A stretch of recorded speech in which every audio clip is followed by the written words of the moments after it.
샬롬. 오늘도 주님의 은혜와 평강이 여러분 가운데 함께 하기를 축복합니다. 오늘도 묵상의 말씀을 통해서 나에게 주시는 하나님의 음성을 듣는 은혜로운 시간이 되기를 축복합니다. 이 시간 하나님께서 우리에게 허락해 주신 말씀은 민수기 26장 52절에서 65절 말씀입니다. 주님께서 모세에게 말씀하셨다. 땅은 사람 수에 따라서 그들의 유산으로 나누어 주어야 한다. 사람이 많으면 유산을 많이 주어야 하고 사람이 적으면 유산을 적게 주어야 한다. 유산은 등록된 사람의 수에 따라서 각기 나누어 주어야 한다. 유산으로 받은 땅은 오직 제비를 뽑아 나누어야 하고 그들은 그것을 조상 때부터 내려오는 지파의 이름으로 물려받아야 한다. 각 유산은 제비를 뽑아 나누어야 한다. 사람 수가 많은 지파들은 큰 땅을, 사람 수가 적은 지파들은 적은 땅을 놓고 추첨하여야 한다. 가족별로 등록된 레위 사람은 게르손 자손에게 난 게르손 가족과 고핫에게서 난 고핫 가족과 무라리에게서 난 무라리 가족이다. 다음은 레위 가족인데 림니 가족과 헤브론 가족과 마을리 가족과 무시 가족과 고라 가족이다. 고핫은 아므람을 낳았으며 아므람의 아내 이름은 요게벳인데 그는 레위가 이집트에서 얻은 딸이다. 요게벳은 아므람에게서 아론과 모세와 그 누이 미리암을 낳았다. 아론에게서는 나답과 아비후와 엘르아살과 이다말이 태어났다. 그러나 나답과 아비후는 금지된 불을 주 앞에 들이다가 죽었다. 난지 한 달 된 사람으로부터 그 위로 등록된 모든 레위 사람은 23,000명이다. 이스라엘 자손 가운데에서 그들에게만은 땅을 유산으로 주지 않았기 때문에 그들은 다른 이스라엘 자손이 등록된 명부에는 오르지 않았다. 이들은 모세와 제사장 엘르아살이 여리고 맞은편 요단강가 모압 평지에서 이스라엘 자손의 인구를 조사할 때 그들이 등록시킨 이들이다. 등록된 사람들 가운데에는 모세와 제사장 아론이 시내 광야에서 이스라엘 자손의 인구 조사할 때에 등록시켰던 사람은 한 명도 들어있지 않았다. 주님께서 그들이 광야에서 반드시 죽을 것이라고 말씀하셨기 때문이다. 여분네의 아들 갈렙과 눈의 아들 요수아를 제외하고는 그들 가운데에서 어느 한 사람도 살아남지 못하였다. 아멘. 하나님께서 이스라엘 백성을 인구조사한 이유, 2차 인구조사한 이유는 크게 두 가지로 볼 수 있습니다. 그 중에 하나는 이제 가나안 땅에 들어가려면 가나안 땅에서 전쟁이 필연적이기 때문에 이제 그 군대를 조직해야 되는데 여러분 하루 앞에 우리가 경험했던 것처럼 이스라엘이 바알부올 사건으로 여기에 우상을 숭배했던 사람들이 2만 명이 넘는 사람들이 죽었거든요. 그러니까 나라가 혼란스러웠어요. 그래서 이걸 다시 한번 정비해서 어느 지파는 몇 명이나 죽었고 몇 명이나 남았는가를 계수할 필요가 있었습니다. 그래서 군대를 조직하기 위해서 2차 인구조사를 했고 또 하나는 이제 가나안 땅에 들어갔을 때 이스라엘 백성들에게 각 지파별로 땅을 나누어 줘야 하는데 그 땅을 나누어 주는 분배의 원칙을 말씀하고 있는데 그 땅을 나누어 주기 위해서 원칙은 사람의 수에 따라서 땅을 나누어 주게 됩니다. 그러니까 자연히 사람의 수를 세어 봐야 그 땅을 줄 수가 있게 된 것입니다. 오늘 52절 말씀에 보면 주님께서 모세에게 말씀하셨다. 땅은 사람 수에 따라서 그들의 유산으로 나누어 주어야 한다. 사람이 많으면 유산을 많이 주어야 하고 사람이 적으면 유산을 적게 주어야 한다. 유산은 등록된 사람의 수에 따라서 각기 나누어 주어야 한다. 유산으로 받은 땅은 오직 제비를 뽑아 나누어야 하고 그들은 그것을 조상 때부터 내려오는 지파의 이름으로 물려받아야 한다. 각 유산은 제비를 뽑아 나누어야 한다. 사람 수가 많은 지파들은 큰 땅을, 사람 수가 적은 지파들은 적은 땅을 놓고 추첨하여야 한다. 그러니까 각 지파별로 인구가 파악이 됐고 가나안 땅의 분배의 원칙에 따라서 사람의 수에 따라서 분배하도록 했습니다. 또 하나는 수가 많은 사람은 많은 사람끼리, 적은 사람은 적은 사람끼리 이제 제비를 뽑아야 한다, 이렇게 말씀하고 있어요. 다 사람은 다 누구나 욕심이 있기 때문에 가급적 넓은 땅 그리고 위치가 좋은 땅을 차지하기를 원했을 거 아닙니까? 그런데 이런 원칙을 세움으로써 하나님의 뜻에 따라 순종하고자 는 그런 의미가 있는 것입니다. 근데 논리에 맞지 않은 것 같아요. 수에 따라 나누어 줘라 해놓고도 또 제비를 뽑으라 이렇게 말씀하고 있습니다. 분배의 원칙이 사람의 수에 따라서인데 이제 또 그 수에 따라서 물론 큰 땅이 있고 작은 땅이 있으니까 거기에는 또 제비를 뽑아라 이렇게 말씀하고 있어요. 이 모든 내용이 뭐예요? 다 하나님께 맡기는 거예요. 누구든지 다 좋은 땅 갖고 싶지 않겠어요? 그러나 제비를 뽑아서 하나님이 그 제비를 뽑는 과정에서 섭리하고 인도하실 것을 믿고 제비를 뽑게 됩니다. 요즘 한참 유행하는 말이 공정과 상식 뭐 이런 말 많이 있습니다만은 우리는 공정하신 하나님의 그 뜻을 깨닫게 됩니다. 또 하나는 상식이 아니라 하나님의 뜻에 맡기는 삶을 살아야 하는 것입니다. 그러나 이 땅을 분배하기 위해 사람의 수를 셌는데 여기에 열외 제외된 사람들이 있었습니다. 그 사람들은 레위지파 사람들이었어요.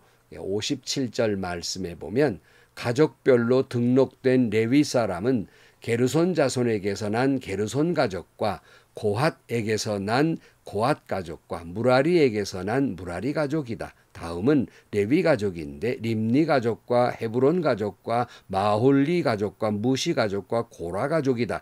고핫은 아브람을 낳았으며 아므람의 아내의 이름은 요게벳인데 그는 레위가 이집트에서 얻은 딸이다. 요게벳은 아므람에게서 아론과 모세와 그 누이 미리암을 낳았다. 아론에게서는 나답과 아비후와 엘르아살과 이다말이 태어났다. 그러나 나답과 아비후는 금지된 불을 주 앞에 들이다가 죽었다. 여기 가족별로 레위 지파 사람들을 소개하면서 나답과 아비후는 금지된 그런 불을 주님 앞에 들이다가 죽었다 이렇게 돼 있어요. 아론은 네 아들을 낳았지요. 그중에 첫째와 둘째가 나답과 아비후예요. 그런데 이들이 이제 하나님께 제사를 드릴 때 성막에 있는 불을 가져다가 제사를 드려야 되는데 이것을 어김으로 말미암아 죽었다 이렇게 돼 있어요. 여러분 우리가 잊지 말아야 될 것은 정말 레위지파 사람들, 제사장들 하나님이 아끼고 아끼는 사람들이에요. 그러나 하나님에게 불순종한다면 여느 사람들보다 훨씬 더 가혹하게 벌을 내리신다는 사실을 기억해야 합니다. 이게 공평이에요. 62절입니다. 난지 한 달이 된 사람으로부터 그 위로 등록된 모든 레위 남자는 23,000명이다. 이스라엘 자손 가운데에서 그들에게 많은 땅을 유산으로 주지 않았기 때문에 그들은 다른 이스라엘 자손이 등록된 명부에는 오르지 않았다. 레위지파 사람들이 23,000명. 처음 그 첫 번째 인구 조사를 할 때는 22,000명이었거든요. 그러니까 40년 세월 동안에 다른 지파들은 줄기도 하고 전체적으로 아주 조금 줄었지만 오히려 여기 레위지파 사람들은 1,000명 수가 늘어난 것을 볼 수 있습니다. 은혜지요. 자, 그런데 그들에게는 땅을 분배하지 않았어요. 후에는 이스라엘의 48성에 각기 다 나누어 흩어져 갑니다. 거기에서 하나님의 일을 해야 했어요. 말씀을 전하고 말씀을 가르치고 하나님의 일을 하는 사람들이었기 때문에 그들의 기업은 땅이 아니었어요. 하나님이었어요. 그래서 그들에게는 땅을 분배해 주지 않습니다. 다만 다른 지파 사람들의 소득에 의해서 그들에게 삶을 보장해 주었던 것입니다. 63절입니다. 이들은 모세와 제사장 엘르아살이 여리고 맞은편 요단강가 모압 평지에서 이스라엘 자손의 인구 조사를 할 때에 그들이 등록시킨 이들이다. 등록된 사람들 가운데에는 모세와 제사장 아론이 시내 광야에서 이스라엘 자손의 인구를 조사할 때 등록시켰던 사람은 한 명도 들어있지 않았다. 주님께서 그들이 광야에서 반드시 죽을 것이라고 말씀하셨기 때문이다. 여분네 아들 갈렙과 눈의 아들 여호수아를 제외하고는 그들 가운데서 어느 한 사람도 살아남지 못하였다. 그러니까 2차 인구 조사할 때 얼만큼 됐어요? 60만 1730명이었어요. 근데 그들 수에는 처음 1세대 출애굽한 1세대 1차 인구 조사할 때 등록된 사람은 여호수아와 갈렙을 제외하고 아무도 들어있지 않았습니다. 그 까닭은 잘 아시는 대로 이스라엘 백성들이 가데스 바네아에서 하나님의 말씀에 불순종했기 때문에 너희들은 광야에서 다 죽을 것이다는 하나님의 말씀에 따라서 그들은 단 한 명도 남김없이 가나안에 들어가기 전에 죽게 됩니다. 여러분, 하나님의 말씀은 반드시 이루고야 맙니다. 자, 오늘 우리는 하나님의 뜻을 이루어가는 과정 속에서 하나님의 공정과 하나님의 말씀을 이루게 하는 것을 알 수 있습니다. 오늘 우리 믿음의 공동체에서도 하나님의 뜻이 이루어지기를 축복해요. 오직 하나님의 뜻이.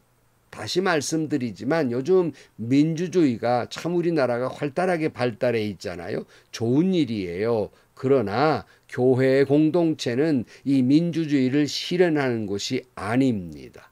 오직 공평과 정의이신 하나님의 주권에 따라서 하나님의 뜻에 따라서 운행되어져야 한다는 말씀입니다. 오늘 교회 공동체가 어떤 어려운 문제에 부딪혔을 때 세상이 민주주의로 운행되는 것을 배워가지고 교회 안에서도 민주주의 법으로 하나님의 뜻을 실천하기를 원합니다. 틀렸습니다.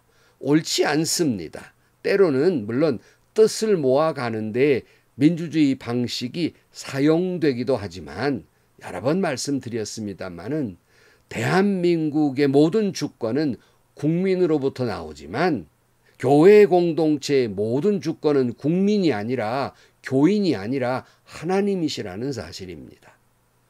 그래서 교회 공동체는 민주주의가 아니라 어찌 보면 반대 방향인 하나님의 제일 주권으로 이루어지고 운행되어져야 한다는 말씀입니다.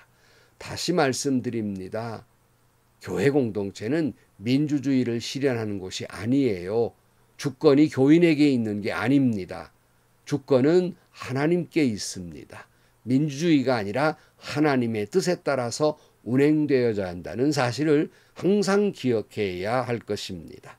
오늘 또 여러분이 섬기는 교회 공동체가 사람이 주인이 아니라 사람이 주권을 가지고 있는 것이 아니라 오직 하나님의 주권에 따라서 하나님의 섭리에 따라서 하나님의 뜻에 따라서 오직 하나님의 뜻을 이루어가는 교회 공동체들이 되시기를 주의 이름으로 축복합니다. 기도하겠습니다. 하나님 아버지, 우리는 2차 인구 조사의 과정을 통해서 하나님의 공정하심과 하나님의 뜻을 이루어가심을 보게 됩니다. 하나님, 오늘 우리 교회 공동체에도 또 귀한 민주적인 방법을 취하기도 하지만 오직 하나님의 주권 제일로 하나님의 뜻에 따라서 주님의 뜻을 이루어가는 저희 모두가 되게 하여 주옵소서. 예수님의 이름으로 기도하옵나이다. 아멘. 성도 여러분, 교회는 사람의 뜻을 실현하는 곳이 아니라 하나님의 뜻을 실현하는 것이고, 사람의 제도나 방식에 의해서 인간이 만들어 놓은 무슨 총회헌법이나 교회의 정관에 의해서 이루어지는 것이 아니라, 뭐 이게 도움의 도구는 됩니다. 그러나 오직 하나님의 뜻이 최우선입니다. 하나님의 뜻에 따라서 운행되어져야 하는 것입니다. 여러분, 섬기는 교회 공동체가 오직 하나님의 뜻을 이루어가는 우리 주님이 주인 되신 교회 공동체들이 되시기를 축복합니다. 행복하시고요, 좋은 일이 가득한 하루가 되시기를 주님의 이름으로 간절히 축원합니다.